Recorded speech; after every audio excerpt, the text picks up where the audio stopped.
আমি আজকে কিছু বলতে এসেছি।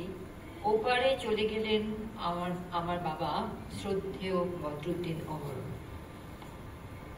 বাবা সম্পর্কে প্রথমে আমরা যে কথাটা মনে করি সে কথাটা হচ্ছে তিনি আপোষহীন এবং অত্যন্ত স্ট্রিক্ট প্রিন্সিপালের লোক ছিলেন, অর্থাৎ কঠোর ব্যক্তিত্বের লোক ছিলেন। তিনি শুধু কঠোর ব্যক্তি ছিলেন না, তিনি ছিলেন একজন নিরলস ব্যক্তি। তিনি যতদিন সুস্থভাবে বেঁচে ছিলেন ততদিন পর্যন্ত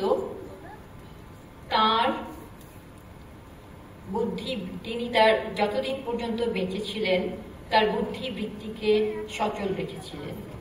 93 বছর বয়সেও তিনি সাম্প্রতিক রাজনৈতিক এবং সামাজিক বিষয়গুলোর চুলচেরা বিশ্লেষণের ক্ষমতা রাখতেন।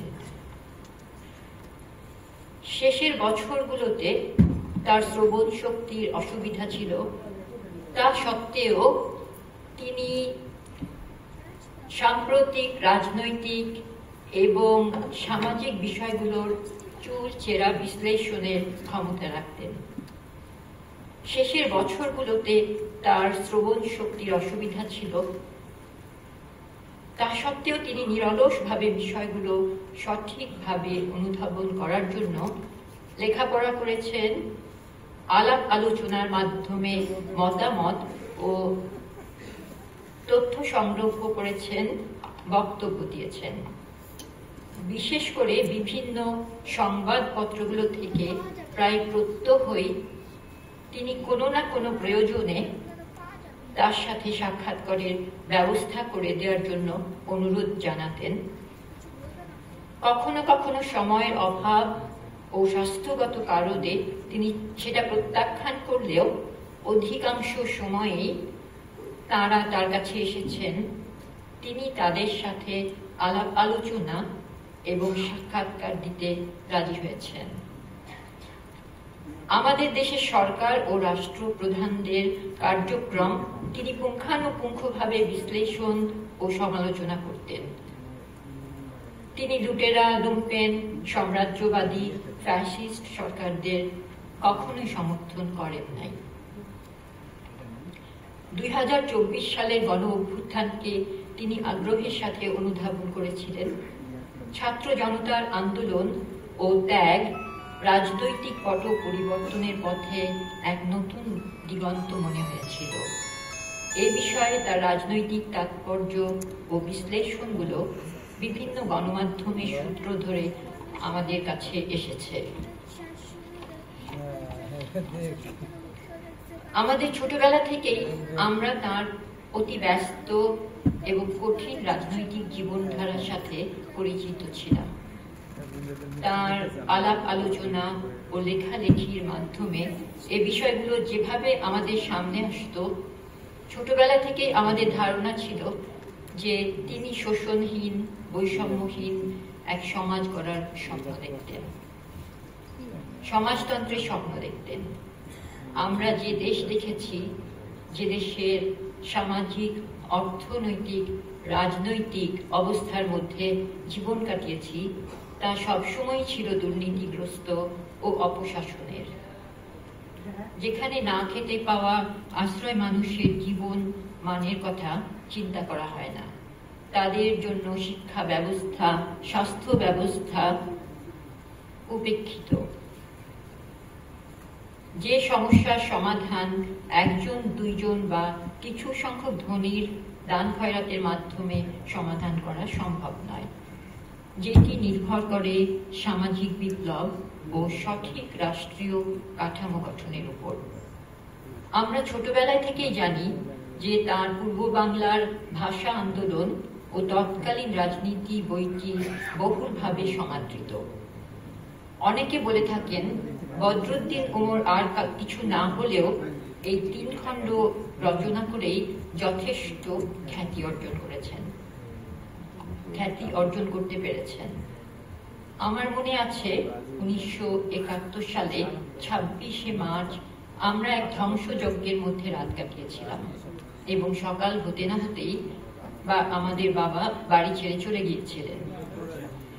যুদ্ধ চলাকালীন সময় দীর্ঘ 9 মাস তিনি কোথায় কেমন আছেন সেটা জানা যেত না।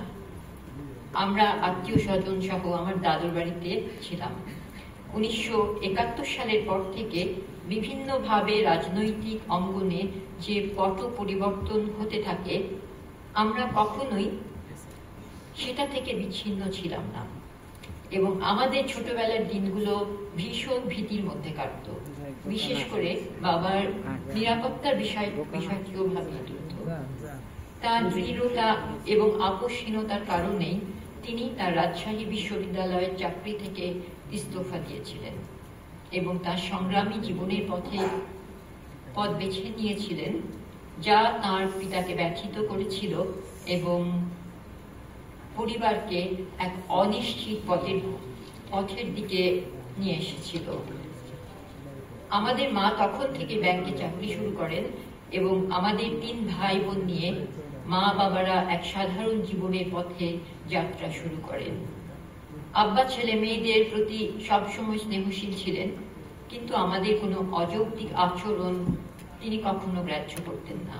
যা তিনি নিষেধ থাকত, আমাদের মাও সেরকম কোনো বিষয় গ্রাহ্য করার জন্য অনুরোধ করতেন না। ছেলে মেয়েদের জন্য তিনি সবসময় ভালো সৎ জীবনের অনুপ্রেরণা যোগাতেন। আমাদের 3 ভাই বোনকে তিনি কখনোই উচ্চাভিলাষী হওয়ার স্বপ্ন দেখান নাই। বাবা মাদের সব স্বপ্নই মধ্য ধরনের ছিল।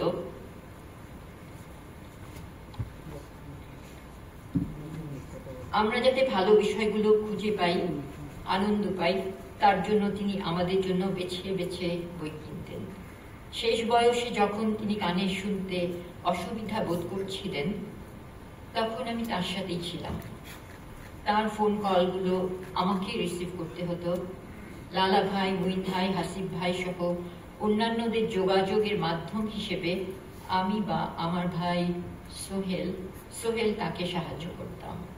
বিভিন্ন পত্র পত্রিকা বা গণমাধ্যমগুলো আমাদের মাধ্যমেই তার সাথে যোগাযোগ করতেন। তিনি কষ্ট করতেন, রেগে যেতেন, কিন্তু ধৈর্য হারাতেন না। তিনি অত্যন্ত স্বাধীনচেতা লোক ছিলেন। বৃদ্ধ বয়সে নিজের কাজগুলো নিজেই করতে চাইতেন, কারো উপর নির্ভর করতে চাইতেন না। জুলাই এর শেষে তিনি অসুস্থ হয়ে যখন বিছানায় পড়ে যান, তিনি বুঝতে পারছিলেন শারীরিকভাবে তিনি অক্ষম হয়ে পড়েছেন, দুর্বল হয়ে পড়েছেন। তখন তিনি হতাশ হয়ে পড়ছিলেন। আমরা 3 ভাই বোন ধীরে ধীরে তাকে লক্ষ্য করছিলাম। খেতে কষ্ট হচ্ছিল, দাঁড়ানোর ক্ষমতা হারিয়ে ফেলেছিলেন, অথচ 2 দিন আগেও সক্ষমভাবে চলাফেরা করেছেন, মিটিংয়ে গেছেন। তিনি মৃত্যুর পথেই যাচ্ছিলেন। আমরা চাচ্ছিলাম কষ্টের সময়টা পার করে তিনি সুস্থ হয়ে ওঠেন, কিন্তু তিনি সেপ্টেম্বর মাসের 7 তারিখে আমাদের ছেড়ে চলে গেলেন।